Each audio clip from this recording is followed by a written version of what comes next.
நாங்கள் ஏஜாஸ் பேசுகிறேன். இப்போ நம்ம தொழிற்பேடு ஜிஎஸ்லேருந்து கரெக்டாக வந்து ஒரு 7வது கிலோமீட்டரில் நிற்கிறோங்க. இது வந்து ஒரு 6.5 ஏக்கருங்க. ஆன் பஸ் ரூட்டுங்க இது. இந்த பக்கம் போனால் 7வது கிலோமீட்டரில் கரெக்டாக தொழிற்பேடு ஜிஎஸ்டி வந்துடும். இதிலேருந்து அப்படியே நேராக வந்து இப்படி வந்துடும். இது லேஅவுட் அப்படியே ஊரை ஒட்டியே இருக்குங்க. இது வந்து லேஅவுட்லாம் பண்ணலாம். லேஅவுட்லாம் பண்ணால் நல்லா அருமையாக ஊரை சுற்றி பாருங்கள். பக்கத்தில் முன்னாடி பின்னாடி எல்லாமே கம்ப்ளீட்டாக வீடுங்க தான். அப்படியே வீடுங்களுக்கு நடுவுலேயே இருக்குது. இதை 2-3 பேர் சேர்ந்து கூட நீங்கள் லேஅவுட் பண்ணலாங்க.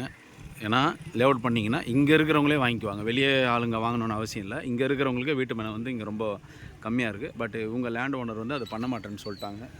நாங்கள் அப்படியே மொத்தமாக தான் கொடுப்போம், நாங்கள் லேஅவுட்லாம் பண்ண மாட்டோம் அப்படின்னு சொல்லிட்டாங்க. பாருங்கள், சைட்டை சுற்றியும் பின்னாடியும் வீடுங்க பாருங்கள். ஃபுல்லாகவே சைடு ஃபுல்லாகவே வீடுங்க. ஆப்போசிட்லேயும் வீடு, இந்த சைட்லேயும் வீடு. அதுதான் பஸ் ஸ்டாண்டு. ஸோ இடம் வந்து நல்லா அருமையான இடங்க. இது ஒரு 6.5 ஏக்கர். இது நமக்கு ரோடு வேஸ்டேஜும் ரொம்ப கம்மியாக தான் ஆகும். இல்லை ஃபார்ம் லேண்ட் ஃபார்ம் ஹவுஸை கூட பண்ணிக்கலாம். இல்லை கம்பெனி ஃபேக்ட்ரி அந்த மாதிரி பண்ணாலும் வேலைக்கெல்லாம் ஆளுங்க இங்கே ஈஸியாக கிடைப்பாங்க. வேணுன்றவங்க கான்டாக்ட் பண்ணுங்கள்.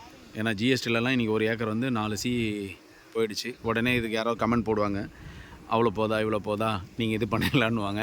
அவங்களுக்கெல்லாம் நம்ம பதில் சொல்ல தயாராக இல்லை. ஏன்னா உண்மையாலுமே இடம் வாங்குறவங்களுக்கு வந்து அதோட அருமை தெரியும். சும்மானா டைம் பாஸுக்கு பார்க்குறவங்களோ இல்லை விஷயம் தெரியாதவங்களுக்கோ நம்ம பதில் சொல்லிட்டு இருக்க முடியாது. ஓகேங்களா? வேணுன்றவங்க கான்டாக்ட் பண்ணுங்கள். நன்றி, வணக்கம்.